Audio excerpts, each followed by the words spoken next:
Hey everyone, this is James with Peakway Software, and this is Devlog number 9.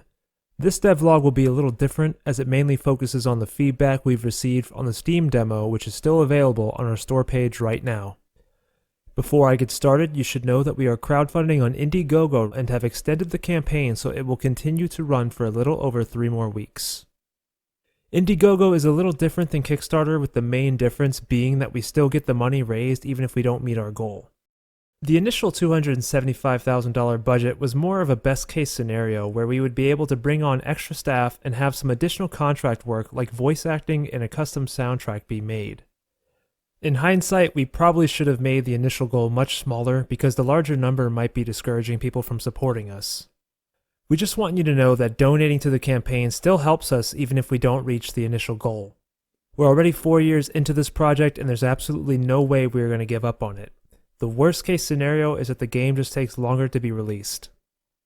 Now let's move on to the feedback we've received from the demo and what we've done in response to that. There have been a numerous amount of bug fixes, but I'm not going to read those off one by one because that would probably be boring for most people.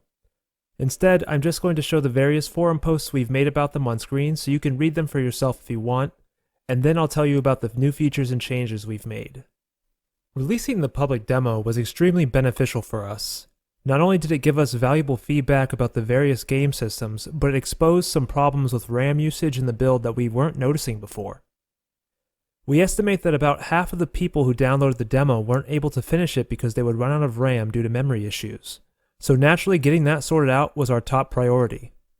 I'm happy to report that we fixed multiple memory leaks, lowered memory usage overall, and also shortened loading times across the board. There is one problem with these changes though, because it decreases our overall performance and made the previous 16GB island level much harder to run. In order to compensate for the performance decrease in outdoor areas, we've created new cliff and grouped tree objects. These new objects have allowed us to create a new island that has similar visuals to the old 16GB one, but uses less RAM and still performs well. The latest build has some pretty useful quality of life changes too. While in third person, you can now use the scroll wheel to control the distance of the camera from the character. Previously, people were having trouble finding dead bodies in grass, so now we highlight them if they are near the player. A majority of you did not like manually reloading the bow, so now reloading is automatic, which frees up another key for quick slots, and players can now move while reloading so they don't feel as vulnerable. Previously, target spells only worked when the player had locked onto a target. This was a problem because some players did not want to be forced to use the lock-on system. So now you can use a target spell just by looking at the enemy and you don't have to lock onto them. After releasing the demo, I made it my business to watch a lot of the Let's Plays that were coming out, to see what people were having problems with or what they weren't understanding properly. Something I saw multiple times was that people didn't understand the importance of keeping up their stamina and that there were consequences to not having any stamina. In the old build, once you were out of stamina, you couldn't attack or dodge, which really limits your ability and control as the player. I was noticing that people would use up all of their stamina and not be able to attack, and then the moment it started to regenerate, they would immediately do one attack, run out of stamina, and then repeat the process. As a result, I think that these people were getting a bad first impression of the combat system because their movement was very limited for most of the time due to never allowing their stamina to regenerate.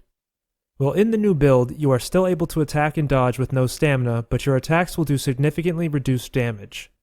Hopefully this will allow people to still feel like they are in control, but still have a big enough penalty so that players realize the importance of managing their stamina. Well, that's all I have for you guys today. If you haven't tried out the demo, I suggest you download it on our Steam page, and please consider supporting our Indiegogo crowdfunding campaign.